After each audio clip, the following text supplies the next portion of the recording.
So guys, today I akan cerita pasal 7 criteria. And one of the most important thing I feel that macam kalau you guys nak beli any property for investment in the next 2-3 tahun, kalau you tak faham di 7 criteria ni, there's a possibility you akan beli benda yang akan merugikan ataupun benda yang bakal tak buat duit. So my prediction here is that I dah predict last year kita ada recession sebelum, all the economists cakap kita ada recession. So I also know now kita akan ada property bull run coming, right? So maksudnya kita akan ada kenaikan harga luar biasa. Tapi bila kita ada bull run tu, tak semua property tu akan naik harga. Kalau kita beli property yang salah, property tu masih sedu, masih ke laut juga nanti. Right? So therefore, once you dah faham 7 kriteria ni, I'm hoping that you akan buat above average return, whereby insyaAllah bolehlah buat few hundred thousand, bolehlah buat a couple of million ya, daripada the next property punya bull run. So malam ni kita akan ada 4 agenda. Okay, first kali is that kita ada 7 kriteria tu, akan jelaskan kriteria tu satu persatu. Gunakan konteks yang hari ini. So you kena tahu kriteria-kriteria ni sebelum beli apa-apa property tahun ni. Nombor 2 here is that macam mana you nak gunakan 7 kriteria tu to buat your first 1 million then the next property punya buruan. Okay, so you dah tahu 7 kriteria, how do you use it to make your first 1 million.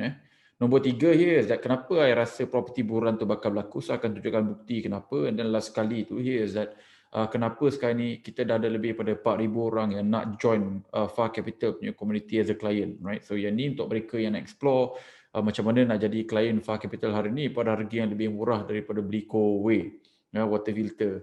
So macam biasa, kalau you guys tak nak, sebab benda ni tak ada rakaman kan, so kalau boleh make sure you stand by pen and paper, apa-apa nota yang rasa bagus, boleh tulis dan apa semua tu, sebab there's a lot of information yang penting gila, especially malam ni akan ajar banyak gila ilmu baru, to the point whereby I think macam ilmu ni sebenarnya nilai dia berpuluh ribu kot. Siapa yang tahu pakai, dia boleh buat beratus ribu kalau bukan a couple of million. Siapa yang tak kerti pakai ataupun tak tahu, boleh rugi, right? So kalau boleh, catat seberapa banyak nota yang boleh, ya. So and if I were to be honest dengan you guys is that actually guys, my 7 criteria ni sebenarnya kalau boleh, developer tak nak you tahu, penjual property pun tak nak you tahu. Sebab the moment you tahu pasal 7 kriteria ni, ada kebarangkalan kalau property yang diorang beli tu property yang kurang bagus, korang takkan beli property tu pada diorang, right? So there's a lot of developer who is very unhappy dengan I bila I cakap pasal 7 criteria ni. There's a lot of people who bought a lot of orang cakap property yang tai and shit, grade E, grade D, ngamuk-ngamuk dulu kawan, sekarang dia maki-maki kat social media because cakap property dia grade D, grade E, right? So the reality here is that to me is very simple, it's all mathematics. Kalau property tu bagus, kita cakap bagus. Kalau property tak bagus, kita cakap tak bagus lah, right? And 7 kriteria tu akan tunjuk you clearly property itu sebenarnya okey ke tak okey kalau nak beli. So you ada secret weapon tau. You dah faham 7 kriteria ni, you akan ada secret weapon where you boleh predict property itu akan buat duit ataupun merugikan nanti. Okay. So and of course, apa yang akan berlaku kalau anda semua faham apa itu 7 kriteria ni? Satu is that kita tak akan overpay, kita takkan terlebih bayar untuk beli apa-apa property. So you akan beli property itu always at a market value ataupun at a discount. Right? So kalau you tak nak overpay to beli your next property, faham 7 kriteria. Okay. Nombor 2 here is that your property akan buat duit insyaAllah lepas siap ataupun even today kalau property itu dah siap, ataupun it will take you kurang pada 5 tahun untuk buat duit. Ada property yang akan ambil 20-30 tahun untuk buat duit. Kita tak nak beli property taik macam tu. Kita nak beli property yang ambil masa 5 tahun dan ke bawah untuk buat duit. Okay. Lepas tu not only nombor 3 ni, your property boleh buat duit, your property boleh buat duit berkali-kali. So maksudnya is a few rounds kenaikan harga dia. Siap je naik 100,000, lepas tu naik lagi 200,000, lepas tu naik lagi 300,000-400,000. Right? So once you dah faham 7 kriteria tu, property you akan naik harga berkali-kali. Okay. Lepas tu nombor 4 here is that kalau property you ada risiko, you nak jual dulu sebelum harga dia mula jatuh. Hari ni kalau you perasan banyak property yang dah jatuh harga kat subsale terutamanya. Okay. If you tengok Bukit Jalil, you tengok Cyberjaya, you tengok Kapuchong, property value dah jatuh 20%, ya. 15-20%, ya, berbanding dengan harga dulu. So you nak tahu benda ni sebelum property jatuh harga supaya you boleh jual dulu, ambil untung, dan lepas tu you jual, lantaklah siapa-siapa yang nak beli kan. Okay. So you nak tahu, okay, macam nak tengok property yang bakal jatuh harga, right? So yang tu keempat lah benefit dia. Nombor 5 here is that hari ni kita ada COVID, border tutup, banyak strategi rental yang tak boleh nak buat. So therefore, macam mana you nak bagi your property ni, orang cakap COVID proof lah. Ada COVID ke, tak ada COVID ke, kita masih boleh buat duit daripada property kita. Right? Lepas tu, last kali tu is that bagi saya lah guys, banyak orang yang menjual property ni, yang developer ataupun ada juga agent ya. Banyak agent yang baik, tapi ada juga agent yang orang cakap bagi saya, dia memang asalkan dia boleh jual, dia akan jual you cerita semua. Right? So kalau you tak nak kena scam, okay, tersalah beli property yang taik, you must understand 7 kriteria. Sebab once you become, you fully understand 7 kriteria ni, scammer tak boleh nak tipu you terbeli property yang taik, developer pun tak boleh nak kencing you guys. So once you faham benda ni, these are all the benefits. So like I said, malam ni punya lesson, I think it's going to be about 2 jam. So I want you to put full attention, which is why I cakap dengan Kisina tadi, why don't kita solat dulu, alright? And then after that, kita boleh fokus dekat webinar. So hopefully you guys have done that. So, orang akan tanya dengan kenapa nak kena faham 7 kriteria ni? Sebab isn't, kalau cerita pasal property ni, bukan ke mantra dia, kalau cerita pasal property investment is location, location, location. Ataupun lokasi, lokasi, lokasi. So kalau anda tengok guys ni, nama dia pun old mantra. Okay, so kalau you go with the lokasi, lokasi, lokasi ataupun location, location, location, dan kenapa you nak kena faham 7 kriteria? So I'm gonna give you this idea whereby this location, location, location punya mantra ni, if you ask me, is bullshit, is misleading. You akan kena scam untuk beli property yang teruk gila kalau korang follow this idea of location, location, location. Okay, now, bagi contoh. I think most of you will know, right, location apa ni. So this is KLCC. Okay, this is the skyline of KLCC. Alright, so kalau cerita pasal location, location, location, ada tak location yang lagi bagus daripada KLCC? Not really lah, right? So kerja banyak, mall berlambak, LRT, MRT ada, monorail ada. So kalau kita go with the idea of location, location, location, tak payahlah kita tengok pasal lain. Berapa nak kena tahu pasal lain? Kita semua pergi beli KLCC saja. Okay, itu kalau kita terpedaya dengan this idea of location, location, location. Okay, now tapi the reality ataupun faktanya, tuan-tuan dan puan-puan semua, is that kita ada property buran tau 10 tahun lepas, and dalam property buran tu semua orang buat duit, right? So ramai orang yang beli rumah buat duit. I buat 5 juta, few of my friends buat 1-2 juta, and we all make a lot of money. But do you know, majority orang yang beli property kat KLCC 10-15 tahun lepas, majority tak buat duit. In fact, orang yang beli rumah kat Kerinci buat duit lagi banyak pada orang yang beli kat KLCC. Kelang orang boleh buat duit lagi banyak pada beli kat KLCC. Puchong, Subang, semua boleh buat duit lagi banyak daripada beli dekat KLCC.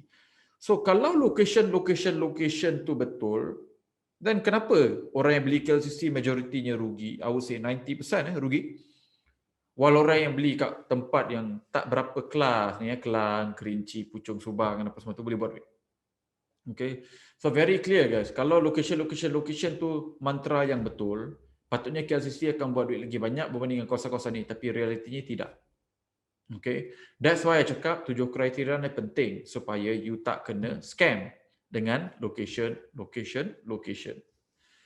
Now, so basically guys, kalau orang kat Kelang, Puchong, Subang, Kerinci semua boleh buat duit lagi banyak pada orang yang beli kat KLCC 10 tahun lepas. So the next time ada agent ataupun developer yang cuba jual dekat you property, buy this property sebab it's the best location. Location, location, location bro. You tell them this. That's bullshit mate. Right? Buat buka toya macam buka mamat ni. Kat ni kelepek ni. Ni mau kasih kencing ni. Right? Umpama janji-janji parti politik je.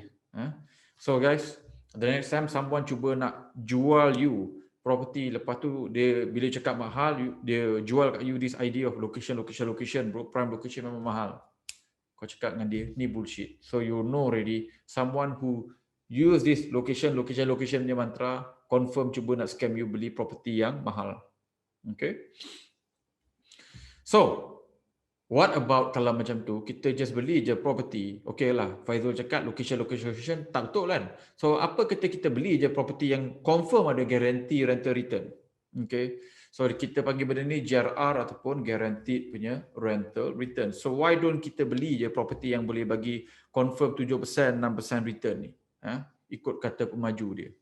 Now, the reality-nya guys is that semua skim GRR ataupun guaranteed rental ni, okay, majority 99% of the time, skim akan gagal. So yang belah kiri ni is this place called Somerset dekat Rempin. This is a doctor yang beli. Dia baru-baru ni decide jadi client fund capital lepas kena scam beli property ni. And hari ni property ni lepas dah siap dia jadi terbengkalai. Operator tutup, JRR pun tak dapat. Hari ni bayar loan beribu setiap bulan tanpa dapat apa-apa hasil masuk. Okay, ini property yang developer 10 tahun lepas guarantee buat duit bro. Guarantee. Garanti bungkus, right? Yang ni pula belah kanan ni juga klien baru yang beli property daripada Melaka, right? Lepas tu the property tu juga sepatutnya bagi GRR. Hari ini anda lihat sendiri dia punya komen tu, developer tu no longer bayar lagi GRR. Okay. So guys, every time someone cakap dengan you guarantee tu, you kena sangat berhati-hati. Okay. Sebab majority development yang boleh bagi you guaranteed rental ni sebenarnya taik. Sebab tu dia terpaksa bagi you guarantee tu sebab dia akan gagal 7 kriteria. Tapi kalau anda pemalas, anda lazy, anda tak nak buat research tu sendiri, anda beli sebab anda percaya dengan janji-janji manis penjual tu yang cakap beli senang je bro, setiap bulan boleh dapat positive cash flow sebab return kita confirm 6%, 7%. Memang lepas tu memang anda bakal kena, umpama politician memberikan anda janji yang saya tidak pernah makan rasuah gitu. Right? So kebarat bukan tak ada yang buat macam tu, tapi majority I don't know lah, I dengar cerita majority buat. So guys, GRR ni adalah umpama manifesto politik. Majoritinya not gonna end very well lah senang cerita. Okay. So again guys, bila kau jumpa siapa-siapa yang nak bagi kau guaranteed rental return, kita cakap apa? That's bullshit, mate. Okay, whenever you see someone giving you GRR, you say that's bullshit, bro. Right? So, now you dah faham kan? Location tu mantra yang taik. Nombor 2 here is that GRR pun sebenarnya skim yang sangat taik, whereby majority orang yang jual location and bagi JR ni, kebarangkalian property tu akan rugi tu terlampau tinggi. Gagal tu terlampau tinggi. So basically apa yang kita nak buat here is that kita nak pastikan bila kita dah faham 7 kriteria tu, you punya investment punya result tu akan jadi predictable. You tahu benda tu akan rugi atau untung 2 tahun sebelum siap. 5 tahun sebelum siap, you dah tahu dah boleh buat duit ke tak boleh buat duit. Okay, now I suka gunakan metodologi ni, right? Kalau kita nak result kita konsisten dan bukan bernasib baik je boleh buat duit, right? And bila bernasib buruk rugi, bernasib baik kita buat duit. Kita tak nak macam tu. Kita nak konsisten je buat duit. Okay. Now, kalau you nak konsisten result, kita kena ada konsisten punya proses. Okay. So what do I mean by that? My mom, God bless her, you know, and I was very fortunate lah, orang cakap tu. I am very fortunate lah to have a good mom. Tapi my mom ni kalau dia jenis masak guys, dia tak follow resipi, dia main campak-campak. So mi goreng dia kalau dia masak 10 kali tu rasa dia lain. Sedap sedap, tapi rasa dia tak pernah sama. Samalah dengan rendang ayam dia juga sebab dia never follow sukatan ataupun resipi. Now, itu kalau masak guys. Okay? But kalau kita pergi McDonald, perasan tak kau pergi McDonald Kota Damansara ke, Mont Kiara ke, Kedah ke, rasa fries tu masih sama. Kenapa sama? Sebab dia follow proses. Fries tu goreng berapa lama? Okay, berapa lama segar, lepas tu kena buang, right? So guys, 7 kriteria ni is to making sure that you understand proses. Macam mana nak filter property yang bagus dengan property yang tak bagus. Sebab tu penting gila benda ni, right? So, ini adalah 7 kriteria kita, right? Which is the first one is new versus old ataupun rumah baru versus rumah lama. Nombor 2 adalah teori median, nombor 3 adalah teori. Nombor 4 adalah booster, nombor 5 ni supply, nombor 6 maturity point, nombor 7 adalah multiple rental option. Senang cerita guys, kalau korang beli property yang majoritinya memenuhi kriteria yang kita cakap ni, insya-Allah akan buat duit. Lebih daripada average. Insya-Allah dia akan buat duit bila jual, insya-Allah akan buat duit bila sewakan juga, boleh dapat positive cash flow. Okay. So once you dah go through all the research and the data dan apa semua tu, then kita punya result tu akan jadi predictable. Kita masaklah 50 kali mi goreng tu, rasa dia sama. Sebab apa? Kita follow certain process. So katan tu, kicap tu banyak kita letak. Telur berapa ketul, right? Dia rasa tu tak bertukar sebab kita asyik guna proses yang sama. Okay. Now, I want to go one by one, right? Briefly. First kali adalah new versus old. Okay? Kita nak beli rumah baru atau rumah lama, berapa premium yang kita sanggup bayar, right? So now guys, I bagi you dua contoh. Yang sebelah kiri ni is a 2010 punya BMW, yang ni adalah 2021 punya BMW, right? So sebelah kiri yang color kelabu ni is 11 tahunnya oldnya BMW, yang ni adalah BMW baru. Now guys, pada harga yang sama, 200,000, korang beli yang mana? BMW baru ni ke ataupun BMW yang lama? Alright. So, korang mesti cakap kat I, Faizul, kau ingat aku bodoh ke? Of course lah, aku akan beli BMW yang baru. Tapi perasan tak kalau rumah baru dengan rumah lama, korang takkan seclear macam tu. Right? So basically, ramai orang prefer to actually beli rumah lama. By the way, subsale punya transaksi kat Malaysia ni adalah 80% daripada market, hanya 20% saja transaksi tak sampai actually untuk rumah baru. Okay. So, senang cerita, bila cerita pasal guide dia guys, kalau kita dapat beli rumah baru 3 bilik di kawasan katalah Mont Kiara ni pada harga 600,000, lepas tu rumah lama pun 600,000, kita nak beli rumah yang mana guys? Of course kita beli rumah baru. Hanya orang bodoh saja yang akan beli rumah lama pada harga sama macam rumah baru. Okay. Sama juga macam analogi kereta tadi. So you guys, kalau you guys ingat, right? I dulu suka cerita pasal bangsa South, right? Kalau you ingat dulu, Park Residence dulu, rumah lama Pantai Panorama, harga jualannya 270,000. Rumah baru sebelah dia 330,000 untuk unit paling kecil. So beza dia 20%, 30% je. Tapi hari ini Pantai Panorama naik daripada 270,000 kepada 600,000. Park Residence naik pada 300,000 kepada 1 juta. So rumah baru naik lagi laju berbanding dengan rumah lama kalau you tak terlebih bayar. So sebagai contoh kan, katalah rumah baru 600,000, rumah lama 600,000, rumah baru 1 juta. Dan okey lagi kalau you nak beli rumah lama. Tapi kalau rumah baru 600,000, rumah lama 500,000, of course beli rumah baru. Sebab premium dia tu tak boleh lebih pada 50%. So of course 30% dan ke bawah kalau kita nak buat duit. Okay.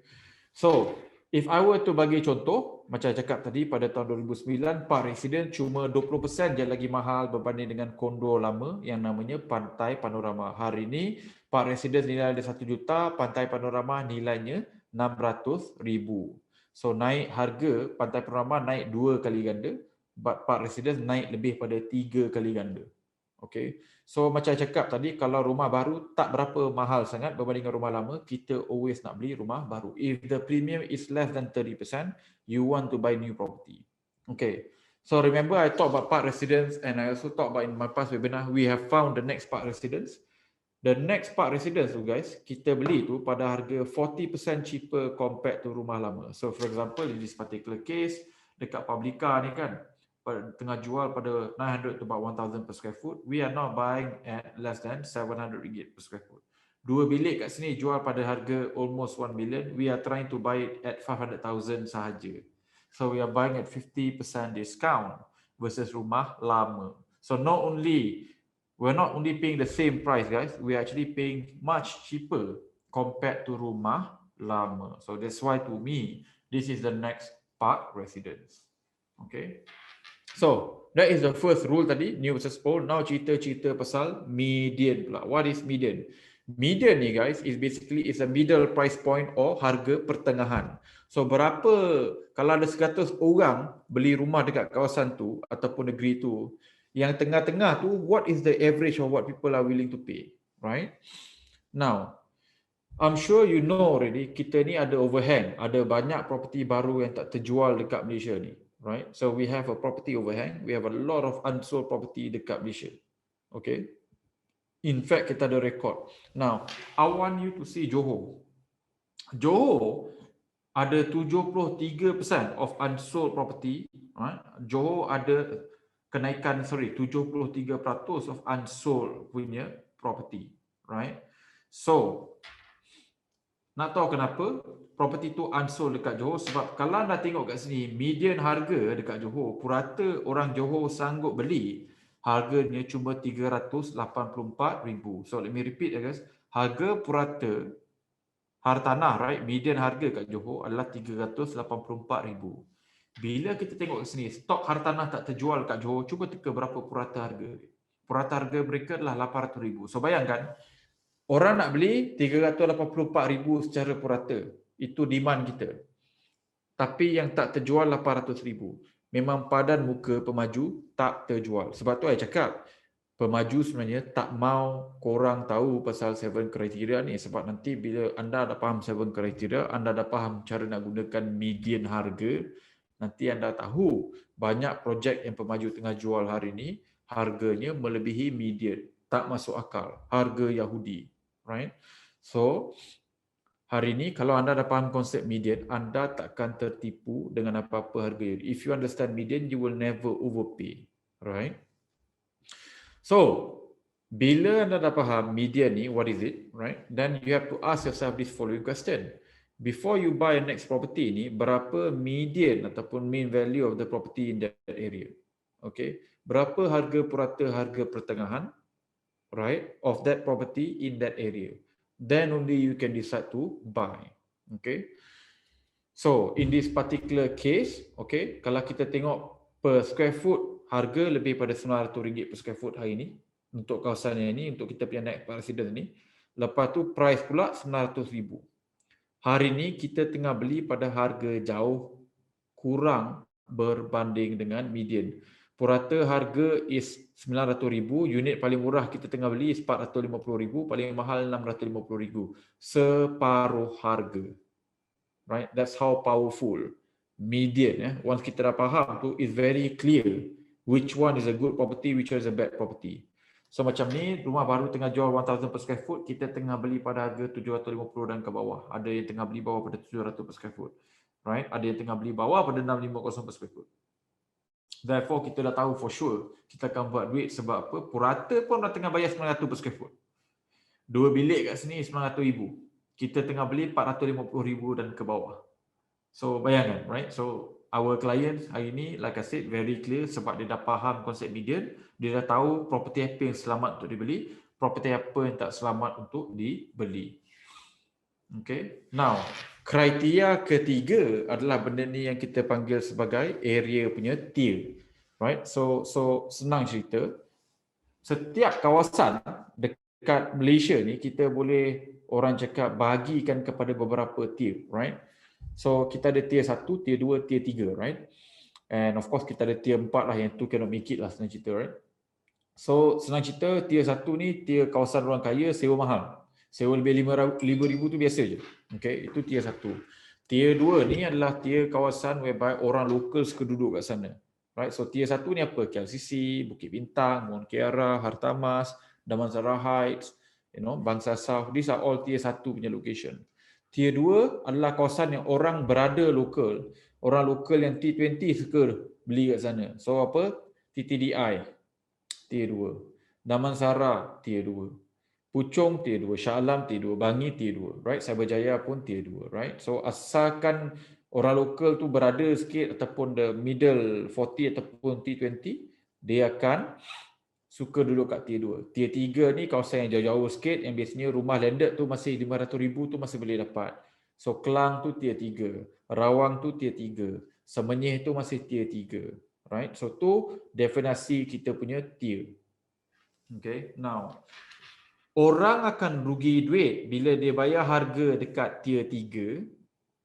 Dia bayar harga, dia beli lokasi kat tier 3 macam Rawang, tapi dia bayar harga tier 2. Right? Macam dia bayar kat Damansara. Memang mampus lah terduduk, right? So ada pula orang yang for example Kota Damansara pergi bayar RM1,000 per square foot. Right? For me tak masuk akal because Kota Damansara is tier 2, bukan tier 1. Leasehold Kota Damansara RM1,200 per square foot. To me tak masuk akal langsung. Sebab apa? Hari ni kita beli Mount Kiara at RM700 per square foot. Okay. So kenapa nak beli tier 2 leasehold pada harga RM1,000 per square foot bila kita boleh beli tier 1 punya kawasan pada harga lagi murah. Tak masuk akal. So, rule dia macam ni guys. Sewa tier 1 confirm lagi mahal pada tier 2, tier 2 confirm lagi mahal pada tier 3. Property punya price pula sepatutnya, ya, nombor 2 ni, tier 1 sepatutnya lagi mahal pada tier 2, tier 2 sepatutnya lagi mahal pada tier 3. Tapi realitinya is that bukan semua tier 2 ni confirm lagi murah bandingkan tier 1. TTDI harga macam bangsa lagi mahal pada Mount Kiara. Right? Walaupun is kawasan lokal. Right? So therefore, I takkan beli TTDI today because harga dia terlalu mahal kalah kawasan tier 1. Rental cannot make it. Rental murah je kalau kat TTDI kalau bandingkan Mount Kiara ataupun Mangsa. Kat mana boleh buat duit, semua tier boleh buat duit asalkan you tak terlebih bayar. Ingat tadi new versus old, ingat tadi first rule, new versus old, second rule, median. Once korang dah faham tu dengan tier, asalkan kita tak beli property tier 1 pada harga melangkaui daripada apa purata tier 1. You tak beli tier 2 pada harga tier 1. You tak beli tier 3 punya kawasan pada harga tier 1. Asalkan you don't overpay, you're going to be okay. And how you make sure that you don't overpay? You must understand new versus old punya premium. You must understand median. And then last kali, you must understand location tier. Right?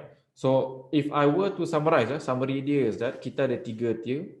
Setiap tier ni ada harga masing-masing. Okay. So kalau macam KL ni bagi contoh tier 1 you kalau you nak buat duit you jangan bayar lebih pada RM1,300 per square foot kalau boleh.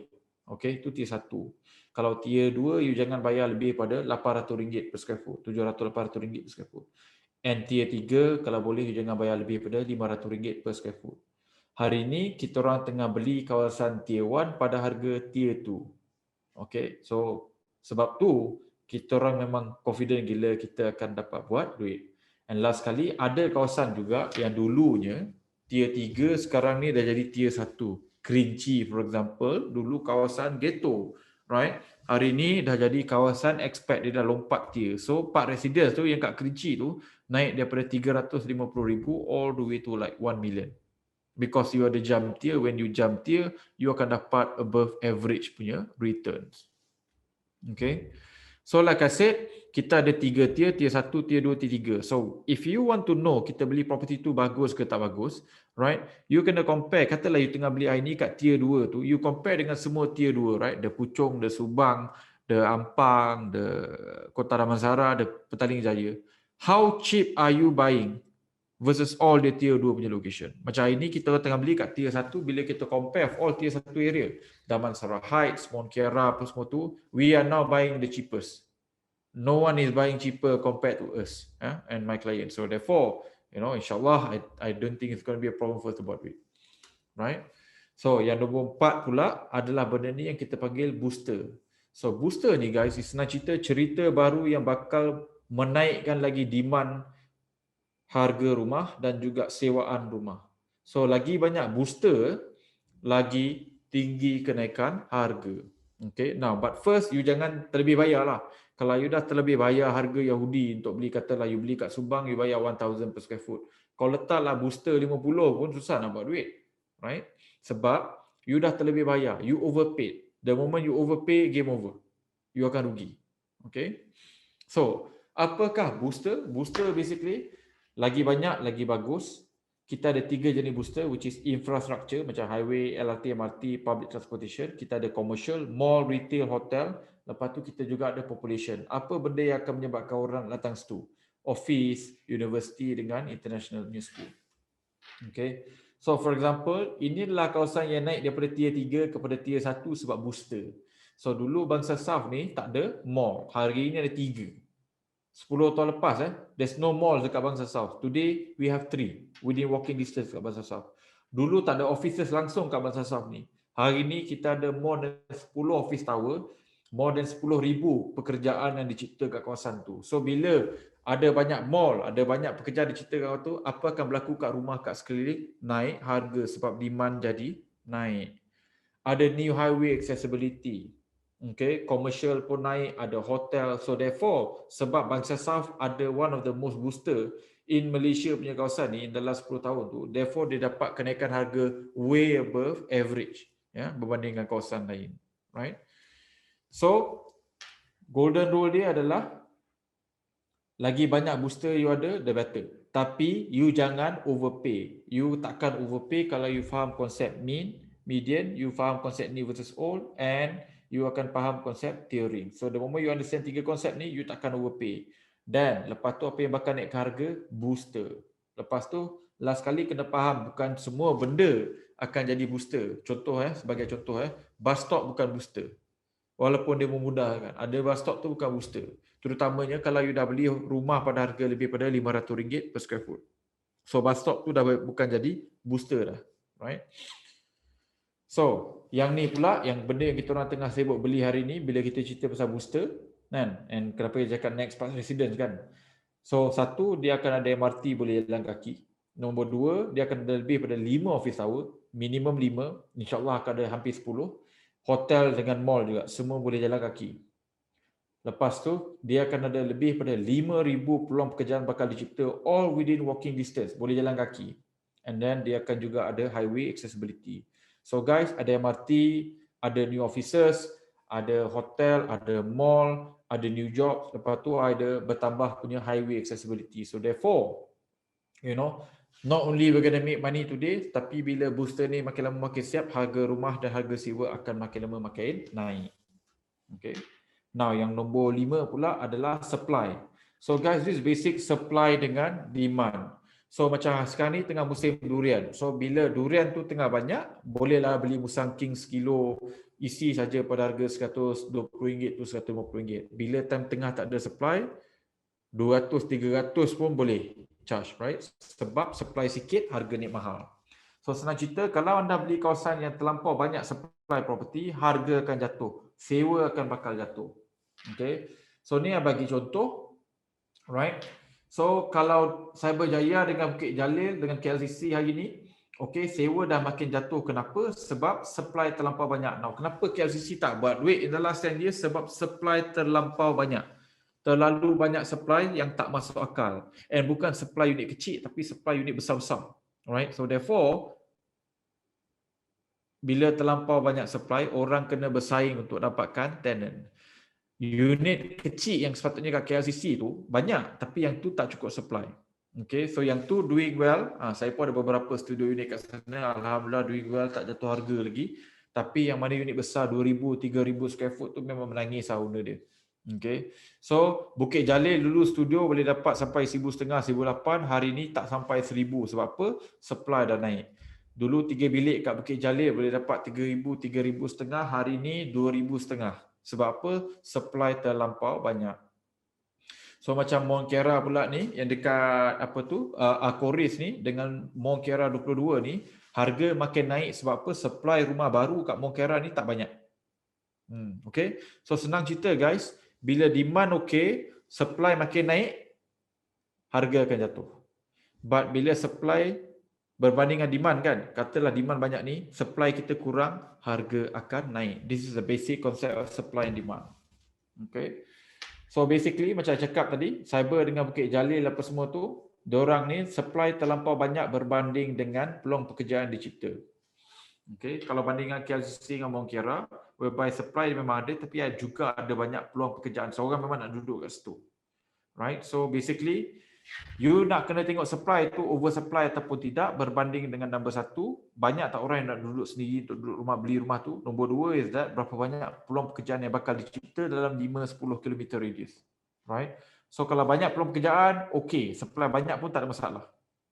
Okay, so if I were to summarize supply ni, okay, senang cerita, you kena tengok what is the demand. Demand will come daripada dua benda. Satu, kegunaan, usage. Diorang ni untuk beli untuk investment ataupun untuk duduk. Nombor dua, berapa banyak jobs ataupun peluang pekerjaan yang bakal dicipta kat kawasan tu untuk pastikan ada permintaan untuk property-property yang sedang dibina tu. And of course, kalau you buat macam kita, whereby kita hanya beli property yang bakal ada LRT, MRT ataupun dah siap LRT, MRT, so connectivity itu maksudnya, walaupun you beli rumah tu katalah dekat Subang, you masih boleh naik LRT pergi ke KLCC. So that means supply, demand itu bukan untuk orang yang kerja kat kawasan Subang je. You kerja kat KLCC pun you boleh duduk Subang sebab you ambil LRT boleh terus sampai ke KLCC. Right? So macam bila cerita pasal kita punya pembelian ni, our next pembelian ni, so not only kita akan dapat positive cash flow hari ni, kita juga akan ada MRT 3, right? Yang bakal nanti ada kat kawasan tu. Nombor 2, kita akan ada lebih pada 5,000 peluang pekerjaan dicipta boleh jalan kaki, right? So ni bukan cerita 5 km radius, jalan kaki. If cerita pasal 5 km radius, minimum 50,000 jobs hari ni dalam kawasan tu. So therefore, kita punya pendapat insya-Allah takkan ada kekurangan demand ya daripada segi property yang bakal kita beli ni. Okay. Now, yang kedua terakhir adalah benda kita panggil maturity point. Maturity point ni maksudnya bila property tu sampai tempoh matang yang kita boleh mula buat duit. So ada property tu akil balik dia ataupun tempoh matang dia 50 tahun, 30 tahun. Lepas 20 tahun pun tak boleh buat duit. Kita nak beli property yang kalau boleh tempoh matang dia 5 tahun dan ke bawah. Paling lambat 5 tahun. Okay. So kalau you tengok ke sini, ini adalah gambar orang cakap master plan Iskandar Malaysia. So ini master plan, betul tak? Ini yang dikeluarkan hampir 7-8 tahun lepas. Ini gambar Iskandar Malaysia hari ini. Jauh lagi berbanding dengan dia punya original master plan yang macam ni. So, bila Iskandar Malaysia ni akan siap? Kalau jadi siap, 12 tahun lagi. Senang cerita, mereka yang dah beli apartmen-apartmen ni, diorang ni kena tunggu lagi 10-15 tahun before boleh buat duit. Kesian diorang. Meleleh, berdarah, beribu sebulan negatif cash flow. Okay. Sebab tersalah beli property yang tempoh matang dia 10-15 tahun. Sebab tu saya cakap, you kena faham 7 kriteria, kalau tak korang akan terduduk, tercedok macam diorang ni semua. Semua orang yang beli kat sini semua tak buat duit. Semua. Not even one yang buat duit. Ya. So, beli benda yang tempoh matang dia kurang pada 5 tahun. Ini pula master plan Bandar Malaysia. Okay. Ini adalah Bandar Malaysia hari ini. Master plan ni dah keluar beberapa tahun lepas. Ini adalah Bandar Malaysia hari ini. Masih tak ada apa kecuali tanah latar dan kren. Adalah MRT station kat bawah tanah. Right? So, bila Bandar Malaysia ni bakal siap? Kalau siap, 10-15 tahun lagi. So mereka yang beli kat Sungai Besi dengan cerita Bandar Malaysia kena tunggu 10-15 tahun before dia betul-betul boleh buat duit daripada Bandar Malaysia. Sebab apa? Bandar Malaysia lambat siap, property dia pun lambatlah buat duit. Kita orang hari ni beli dekat TRX. TRX bakal siap bila? Tak sampai 5 tahun lagi kena fully develop. Right? So kalau itu cerita pasal TRX. So kalau boleh you nak beli tempoh matang dia kurang pada 5 tahun. 5 tahun tu maksimal, kalau boleh kurang lagi bagus. Right? So ini adalah orang cakap summary untuk maturity point. Bila you boleh dapat break-even rental. Kalau boleh you nak buat sebelum 5 tahun. And lagi awal lagi bagus lah. Nombor 2 adalah, itu adalah first round maturity point. Second round adalah completion bila semua booster siap. Ada property hari ni dah boleh break-even tapi MRT tak siap lagi. Right? So, first, lepas siap dah buat duit sebab dapat break-even rental. Lepas tu bila dah siap MRT akan buat duit lagi sekali. Okay. So, kalau you ada existing property yang you dah beli hari ni, kalau property you masih ada cerita baru yang bakal datang ke kawasan tu, LRT ke, MRT ke, you boleh simpan. Okay. Kalau your property tak ada cerita baru, I think you kena consider untuk jual. Terutamanya kalau property tu dah negative cash flow. Right. So macam tu cara yang decide property tu patut disimpan ataupun patut dijual. Okay. Ni kalau kita cerita pasal apa yang kita sedang beli ni, bila kita dapat break-even rental, maturity point pertama dia hari ni. Hari ni kalau rumah tu dah siap, dah boleh dapat break-even dah, confirm. Nombor 2, completion of all booster, MRT, office dan apa semua tu, 7 tahun pada sekarang. So, I cakap tadi 5 tahun kan? I cakap 5 tahun untuk break-even rental. So, break-even rental hari ni. So, booster pertama settle lah. Maturity point 1, okay. Now, maturity point kedua, whereby kita nak hopefully buat 400-500 ribu per unit. From each unit kat sini is that 7 tahun daripada sekarang whereby bila semua booster ni pun dah siap. Okay.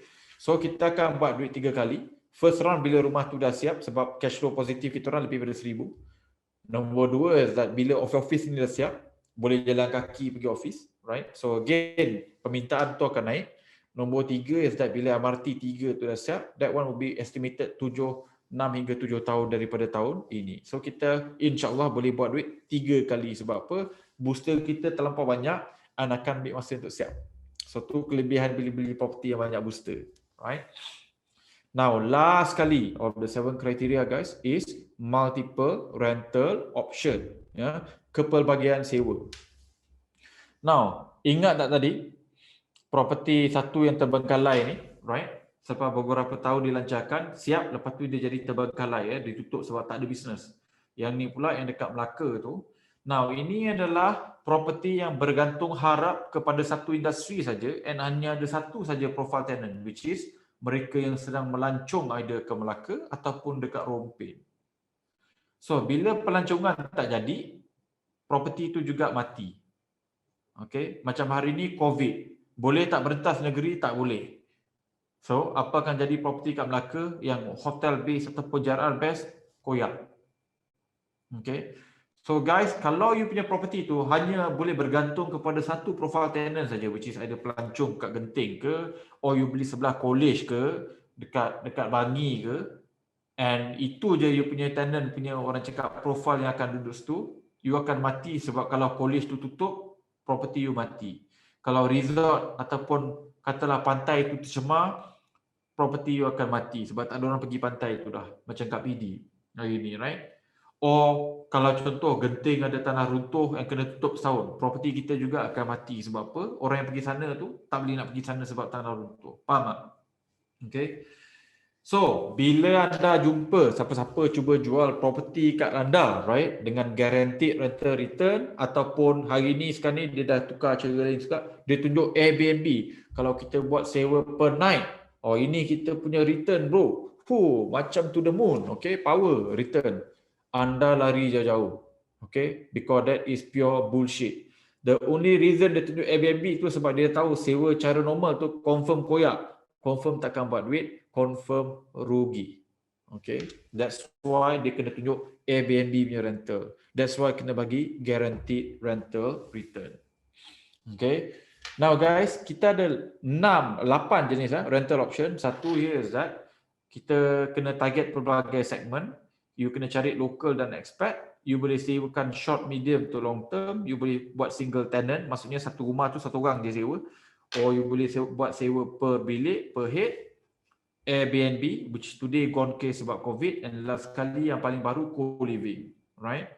So ini adalah 8 rental option. Kalau you punya rental property yang you nak beli tu sebelah college dan hanya satu college tu je dekat situ, and kalau college tu mampus, property you pun kita mampus, maksudnya you hanya boleh ada satu je tenant. Expat memang tak ada. Yang lain ni semua pun tak laku sebab maybe you beli studio unit ke apa ke semua tu. So, you tak nak beli property yang cuma ada satu rental option saja. Now,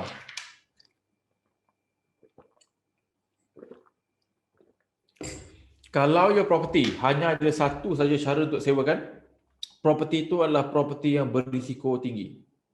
Okay, nombor satu. Nombor dua is that kalau you tak boleh cover at least 70% of your loan secara normal, bukan rental per kepala, Airbnb, co-living, bilik apa semua tu, normal rental je, sewa biasa, tak boleh cover 70%, property tu is overpriced.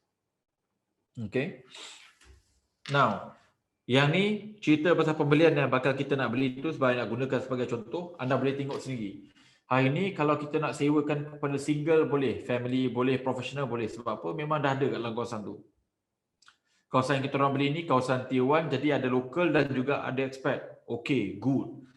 Boleh sewa short, medium, long term. Hari ni memang orang dah buat pun kawasan ni. So far okay, good. Boleh buat per room, no problem. Co-living, langsung no problem. Airbnb memang dah ada orang buat, tapi kita tak suka Airbnb. Kalau boleh kita nak jauhkan lah, kita tak suka Airbnb. And sebab tu ada buka tak boleh belah ni kan. Lepas tu last kali is rental per head. Boleh buat tapi kita tak suka, personal preference. So kita nak buat 5 ni dulu berbanding orang cakap kalau darurat baru kita pergi main Airbnb ataupun rental per head ni. So guys, this is what I mean. Bila you nak beli property, you kena beli property yang ada multiple rental option. Nak sewa kat single, family, professional, local, expat boleh, short term, medium term, long term boleh, per room boleh, co-living boleh, Airbnb boleh, per head boleh. If you boleh sewa macam ni, your property is located in a good area, you tak terlebih bayar, and you ada banyak rental option ni, anda sampai bila-bila pun takkan terdesak. Sebab kalau satu rental option tak jadi, boleh pergi ke plan B, boleh pergi plan C, boleh pergi plan D, boleh pergi plan E, right? So ini adalah contoh client Far Capital yang hari ini bila waktu COVID ni kan, dia beli dual key unit dekat Damansara. So Damansara dekat dengan MRT ada mall. Dia beli pada harga RM600,000 dapat 2 ketul unit. So satu studio dan juga satu 2 bilik. Kita buat co-living kat situ 2 minggu je guys waktu PKP ni habis disewakan semua, cash flow positif, dapat beli rumah ni tanpa modal. So let me repeat. 2 minggu saja waktu PKP. Ni bukan waktu biasa, waktu PKP ni. Dapat disewakan pada positif cash flow and rumah ni dia beli tanpa modal. Sikit pun tak keluar duit. Okay. Ni pula my client beli rumah tu pada harga RM420,000 pada tahun 2016, siap pada tahun 2019. Hari ni dah buat RM100,000. And today walaupun rental dia dia bayar kat bank RM1,700, hari ni boleh dapat sewa RM3,200 hingga RM3,600 gross rental. So again, property nearby LRT, kawasan KL, harga RM420,000, sekarang dah untung close to 100,000. On top of that, cash flow positif dia boleh jadi 4 angka sebulan. Kita dah tahu benda ni akan buat duit pada tahun 2016, sebab tu kita suruh dia beli. Kita dah faham 7 kriteria. Right? Yang ni one of my friend juga, whereby dia beli property ni, rumah dia tak siap lagi ni guys. Rumah dia tak pergi tengok lagi, dia dah dapat sewakan dah. So tak sempat tengok rumah tu dah laku, dah jalan dah. This is November 2020, again waktu PKP. So 2 minggu lepas siap, terus disewakan, cash flow positif, tak sempat tengok rumah waktu PKP. Okay. So I dah sampai ke 7 kriteria tu. I hope you belajar banyak pada 7 kriteria tu.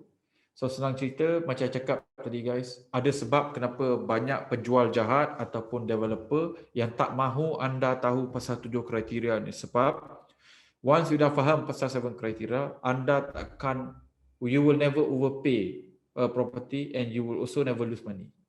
Okay, number 2 here is that you akan buat duit laju. Orang lain kena tunggu 10-20 tahun buat duit. You cash flow positif kalau boleh day 1. Ya, tak sampai 5 tahun.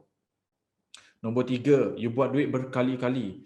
Siap je positif cash flow, buat duit sekali. 80,000 macam my client. Bila booster lain tu siap tu, you buat lagi duit macam 4 residence. Okay. So, nombor 4, kalau you dah terbeli kat kawasan macam Cyberjaya, kalau you dah tahu pasal supply ni, beberapa tahun lepas, you akan jual property tu. Sebelum supply dia naik dan you terlampau banyak competition. Dulu sewa studio 1,800, sekarang ni jadi 800-900 saja. Ya. Masih ada orang boleh dapat sewakan lebih daripada 1,000, tapi sewa memang dah jatuh sebab terlampau banyak supply.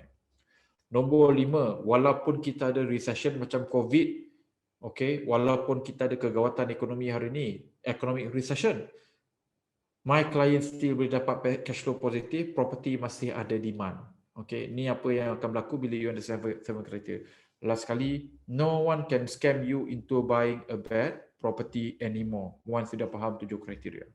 Okay. So guys, I'm at the end of the first part of 7 kriteria. I hope you belajar banyak gila daripada sesi ini. And I hope I dah berjaya jadikan you sebagai scam proof.